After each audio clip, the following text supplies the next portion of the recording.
Hi అండి. ఈరోజు నాటుకోడి కర్రీ అయితే చూద్దామండి. ముందుగా అయితే నాటుకోడిని చిన్న చిన్న ముక్కలుగా కట్ చేసుకుంటాం కదండి.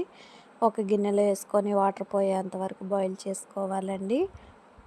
తర్వాత ఒక ప్యాన్ పెట్టుకొని ఆయిల్ వేసుకోవాలండి. నాన్ వెజ్ కర్రీస్లోకి ఎప్పుడు ఆయిల్ ఎక్కువే వేయాలండి, టేస్ట్గా ఉంటుంది. ఆయిల్ వేసుకున్న తర్వాత అల్లం వెల్లుల్లి పేస్ట్ ఇంకా ఉల్లిపాయ పేస్ట్ ఉంటుంది కదండి. ఉల్లిపాయ పేస్టు, అల్లం వెల్లుల్లి పేస్టు, ఇంకా అందులోనే పసుపు కూడా వేసేయాలండి. వేసేసిన తర్వాత పచ్చి వాసన పోయేంత వరకు, బ్రౌన్ కలర్లోకి వచ్చేంత వరకు అయితే వేయించుకోవాలండి. ఇలా బ్రౌన్ కలర్లోకి వచ్చింది కదండి. ఇప్పుడైతే ముందుగా బాయిల్ చేసుకున్న చికెన్ అయితే ఇందులో వేసుకోవాలండి.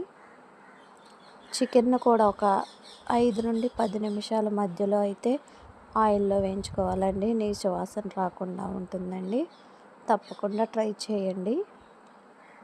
ఫ్రెష్ కొత్తిమీర అండి, కొత్తిమీర వేసుకుంటే నాన్ వెజ్ కర్రీస్లో టేస్ట్ ఉంటుంది తెలుసు కదండి. వేసుకోండి. చూసారు కదా, ఇప్పుడైతే ఫ్రై అయిపోయిందండి. ఇందులోనే సాల్ట్ అండి, తగినంత ఉప్పు,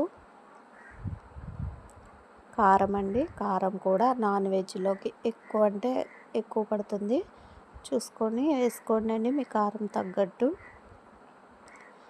ఇలా అయితే చూసారు కదండి, కలర్ఫుల్గా ఉంది.